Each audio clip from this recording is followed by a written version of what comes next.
안녕하세요. 비비전사 파티라이더입니다. 이번에는 배달일을 위해 새로 구매한 전기자전거를 소개하는 시간을 가져보도록 하겠습니다. 예전에 사용하던 배달용 자전거가 두 번이나 파손이 되었는데 처음에는 두동강이 나서 특수 용접을 하여 몇 달간은 잘 주행하였습니다. 그렇게 잘 주행하던 중에 어느 날 갑자기 뒷바퀴 드롭아웃이 모터의 강력한 힘을 이기지 못하고 통째로 뜯겨져 나가버리는 일이 생겼습니다. 여기는 도저히 용접으로 해결할 수 있는 부위가 아니라서 프레임을 폐기할 수밖에 없었습니다. 잠시나마 배달일을 그만둘 생각까지 했었습니다. 덕분에 가족들과 연말을 잘 쉬기는 했는데 왠지 모를 허전함이 좀 있었습니다. 일을 좀 더 해보고 싶어서 다시 전기 자전거를 주문하였습니다. 두 번의 파손 경험을 겪다 보니 전기 자전거를 보는 기준이 달라졌습니다. 특히 배달용으로 사용할 전기 자전거를 고를 때 어떤 기준으로 구매할지 주관적인 생각을 얘기하고 본론으로 들어가겠습니다. 많은 분들이 배달용 전기 자전거로 퀄리나 모터벨로에서 나온 자전거들을 추천하시는데 저는 국내산 자전거는 배달용으로 비추합니다. 접이식으로 되어 있는 자전거들은 특히나 내구성이 취약하고 사용되는 부품들 또한 허접해서 스탠드가 부러지거나 페달이 빠지기도 하고 주행한 지 한 달도 안 되어 타이어가 펑크나는 등 여러 가지 문제점이 있습니다. 이러한 허술한 완성도에도 불구하고 가격대는 꽤 높은데 같은 가격대로 중국에서 직구할 경우 더 성능 좋은 자전거를 구할 수 있습니다. 전기자전거의 경우는 이미 중국이 한국을 한참 앞질렀다고 생각합니다. 어느 한 전기자전거 카페에서 본인이 바팡 모터를 사용하면서 중국에서 만든 전기자전거가 허술하다고 못 믿겠다고 말하는 사람도 봤습니다. 본인이 사용하는 바팡 모터가 미국에서 제조한 걸로 알고 있던 것 같던데 바팡 모터를 만드는 바팡 기업이 중국 기업입니다. 하얼비 대학 출신의 엔지니어인 왕칭화가 창업한 회사입니다. 국내에서 만든 전기자전거의 모터 같은 중요 부품은 거의 다 중국에서 수입해서 제조합니다. 현재 국내에서는 R&D 예산을 깎으면서까지 엔지니어를 홀대하고 있는데 이와는 반대로 중국에서는 이공계에 엄청난 투자를 하고 있고 그 결과가 지금 여러 분야에서 드러나고 있습니다. 유튜브에 올라오는 중국이 곧 망할 거란 영상들 보면 그냥 한심합니다. 현실을 제대로 인식했으면 좋겠습니다. 요즘 언론이나 유튜브에 올라오는 영상들 보면 알리 까기에 여념이 없어 보입니다. 영상들 보면 알리가 싸구려 물품만 취급하는 업체로 보입니다만 가격대가 있는 물건들 중에는 국산보다 품질이 좋은 제품도 상당히 많습니다. 탐사기획 스트레이트에서 제작한 알리테무의 공습 혁신 엔진 꺼지는 한국 경제 영상을 꼭 시청하시기를 권장합니다. 국내 판매자들은 흔히 이렇게 얘기할 겁니다. 해외 직구한 자전거는 AS가 불가능해서 국내 제조한 전기 자전거를 사용하라고 할 겁니다. 하지만 저는 직접 자가 수리할 것을 강력히 권장합니다. 왜냐하면 일단 AS 비용이 절대 만만치 않습니다.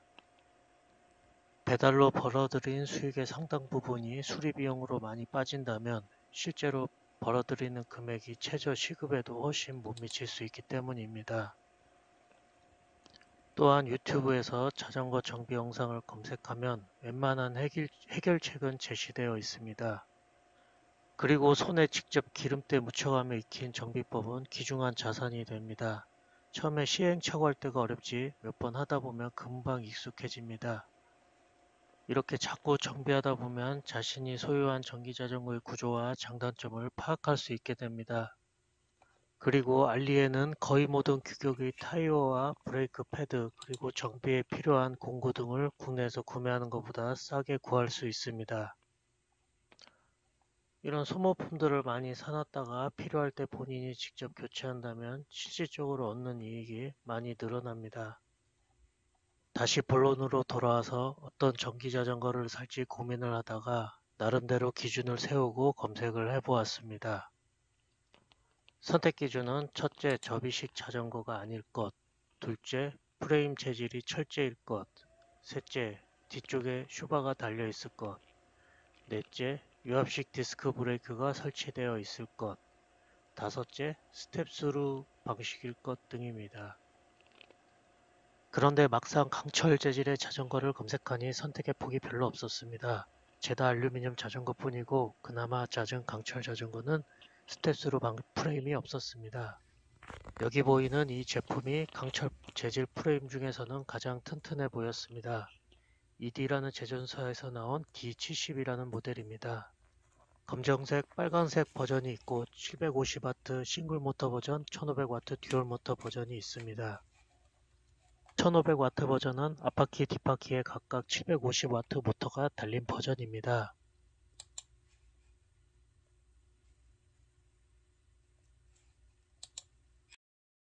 가격은 제가 구매할 당시는 300만원 정도 했는데 지금은 조금 떨어졌습니다. 쿠폰까지 이용하면 더 싸게 구할 수 있습니다. 스텝스로 형태처럼 보이기는 한데 페달통을 달게 되면 타고 내리기는 조금 불편할 것도 같습니다. 하지만 프레임이 앞뒤로 3중으로 연결되어 있어서 견고해 보입니다.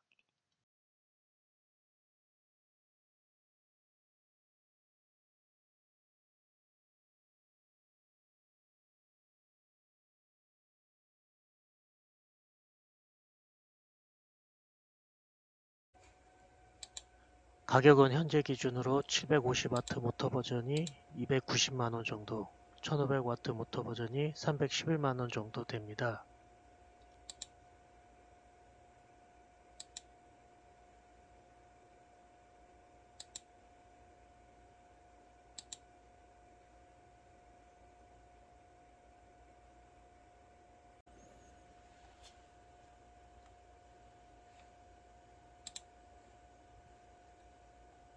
(750W) 시속 60km를 낼 수 있다는 건 아무래도 뻥 같습니다.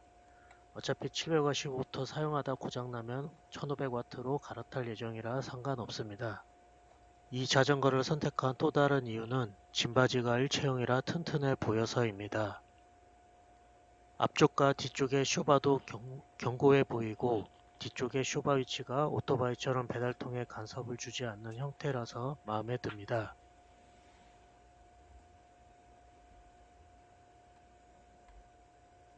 60도 등판이 가능한지는 테스트를 해봐야 알 수 있을 것 같습니다. 듀얼 모터라면 가능하겠지만 싱글 모터는 어렵지 않을까 생각이 듭니다.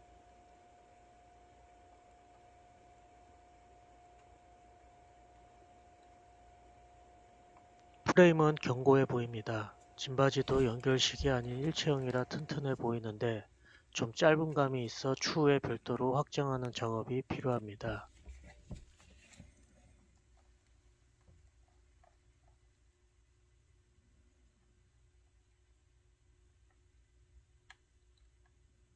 무엇보다 이 자전거의 장점은 프레임이 탄소강 재질이라는 점입니다. 그리고 접이식이 아닌 일체형이라 내구성은 정말 좋을 거라 생각됩니다. 추후에 업그레이드를 염두에 두고 750W 싱글 모터 버전으로 구매하였습니다. 모터가 예전에 사용하던 자전거보다 다운그레이드가 되었지만 그 이외의 다른 부분들은 오히려 훨씬 낫습니다.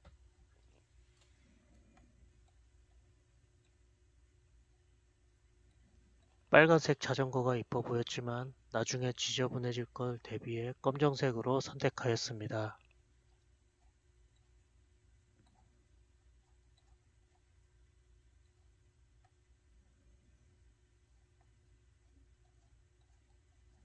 무게는 44kg 정도 나갑니다.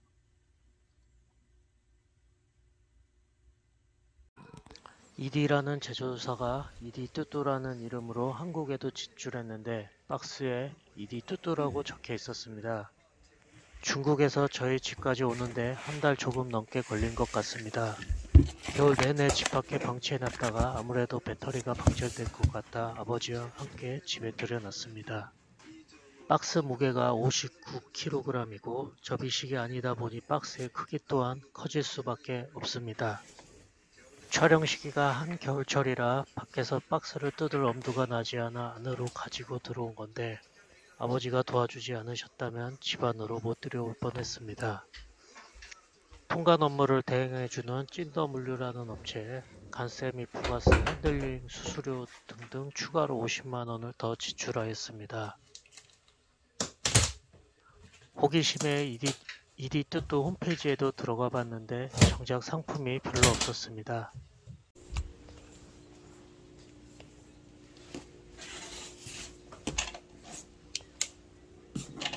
포장은 잘 되어 왔습니다. 바퀴에까지 커버를 덮어서 보냈습니다. 지출이 크기는 했지만 막상 새 제품을 받으니 기분이 좋습니다.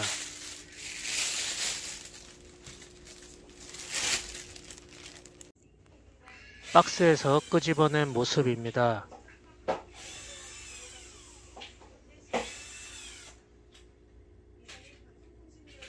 디스크가 굵은 게 마음에 듭니다. 디스크 패드 또한 넓어서 좋습니다.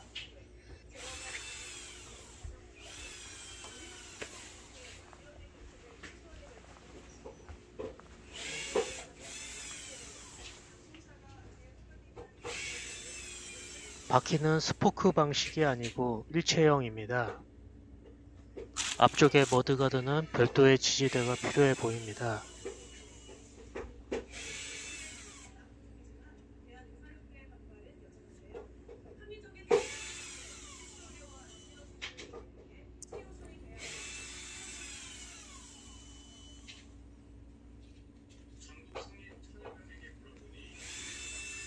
강철 재질이 맞는지 확인해 보고 싶어 네오디움 자석으로 시험해 보고 싶었습니다.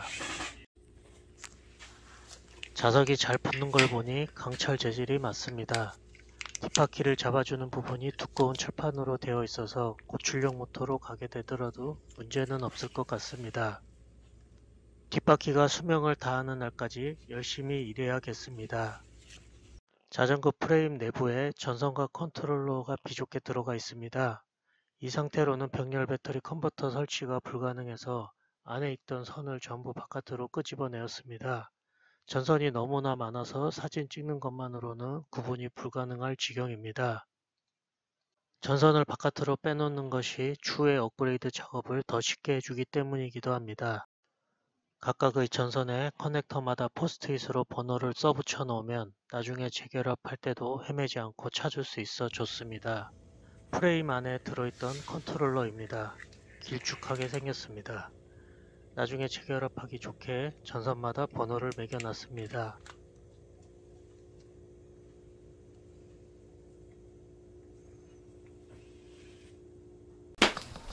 맛있는 거 사와 맛있는 거. 시간이 흘러 날씨가 따뜻해지고 빵을 살 겸 전기자전거 시범 운행 겸 나왔습니다. 순정 상태로 촬영한 자전거의 마지막 모습입니다.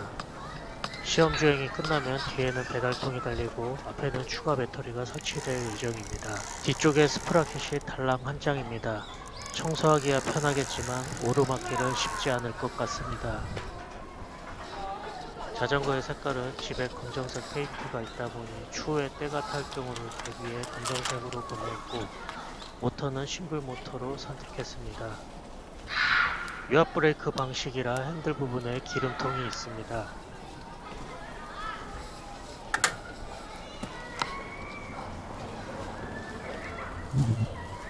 그건 어떻게 싣고 다니려고? 네? 어떻게 싣고 다녀?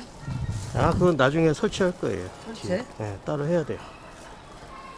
예전에 파손된 전기자전거를 용접하는 데 도움을 주신 옆집 아저씨가 궁금하셨는지 물어봅니다. 이 시험 촬영을 끝으로 이 자전거는 배달 목적에 맞게 튜닝할 예정입니다.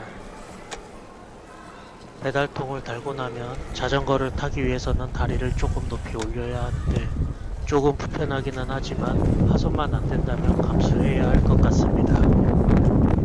이 자전거의 단점이라고 하면 파스 기능이 없습니다. 오로지 스로틀과 순수 페달링으로 운행해야 합니다. 그리고 앞바퀴 흙바지 부분에 지지대를 따로 설치해줘야 합니다.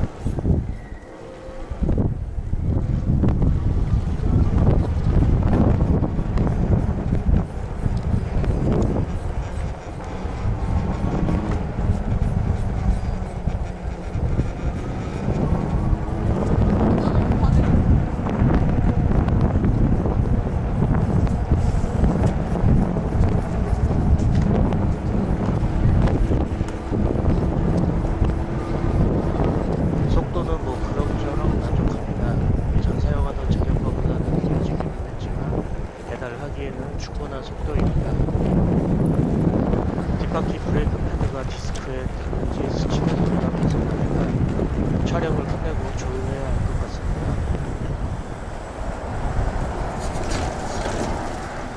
확실히 쇼바가 있어서 지면에 따른 충격이 별로 없습니다.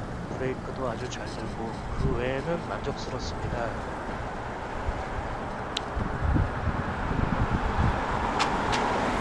예전에 사용하던 자전거가 이곳 해상고도를 건너려는 찰나에 뒷바퀴 드롭아웃이 떨어져 나갔습니다.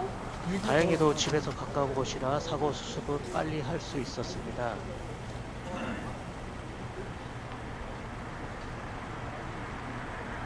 횡단보도 중간에서 파손이 됐더라면 정말 아찔할 뻔했습니다.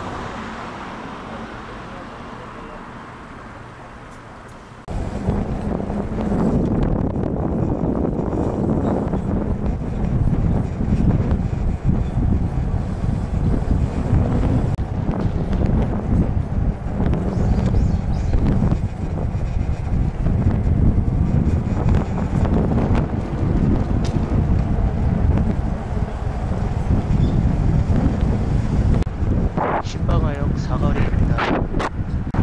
마곡나루역을 향해 가보겠습니다.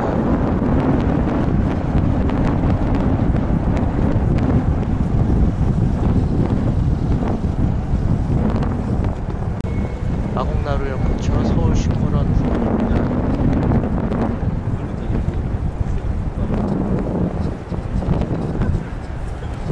서울 식물원 옆에 LG 사이언스 파크 빌딩이 있습니다. 오후 5시가 넘으시니까 퇴근하는 회사 직원들이 모두 거리로 쏟아져 나옵니다.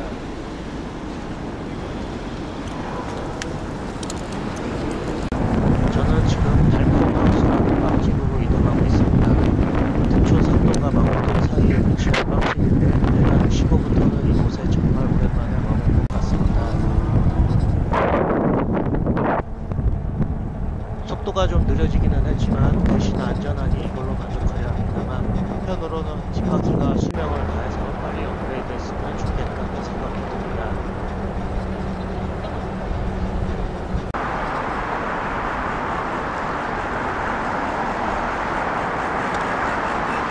달콤 하우스에 도착하였습니다. 종종 이곳에 배달 픽업 오면서 빵을 사 먹고는 했었습니다. 오늘따라 이곳 빵이 먹고 싶었습니다.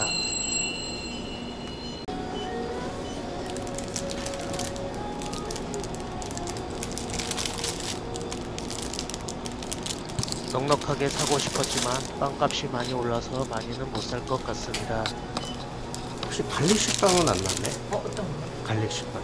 갈리식빵이 다 남았어요. 아, 그래요? 항상 있었는데 네. 한 달 늦었어요. 치솟는 물가를 보며 대통령 선거를 잘못한 의사가 크다고 생각합니다. 건설사 부도를 막기 위해 정부에서 돈을 많이 풀다 보니 이런 건데 총선이 끝나면 더 큰 게 올 예정이라고 합니다. 경제가 개막장이다 보니 빠른 시일 안에 일을 다시 시작해야겠습니다. 그렇죠. 제2의 금호우기 운동 같은 거 하면 절대 하지 않을 생각입니다. 지금은 각자 도생할 시대이기라 저들을 위해 돈을 내놓고 싶은 생각은 조금도 없습니다. 4월 10일은 선거가 있는 날입니다. 수도권과 양아치 언론들에게 비며시 선사되었으면 좋겠습니다. 빵 사오기 미션은 끝났고 개화산의 언덕길 테스트나 해볼까 했는데 흐려지기 시작하니 기온이 급격히 떨어져서 포기했습니다. 조만간 배달용 전기자전거로 튜닝한 후에 영상 올리도록 하겠습니다. 아마도 이번에는 예전처럼 LED 조명을 많이 달지는 못할 것 같습니다. LED가 많으면 화려해서 좋기는 한데 정비하거나 수리할 때 일일이 가능한 정비에 방해가 되지 않는 상태에서만 조명을 설치하려고 합니다. 갑자기 날씨가 쌀쌀해져서 바로 집으로 갔습니다. 다음 영상에서 뵙겠습니다. 안전운행하십시오.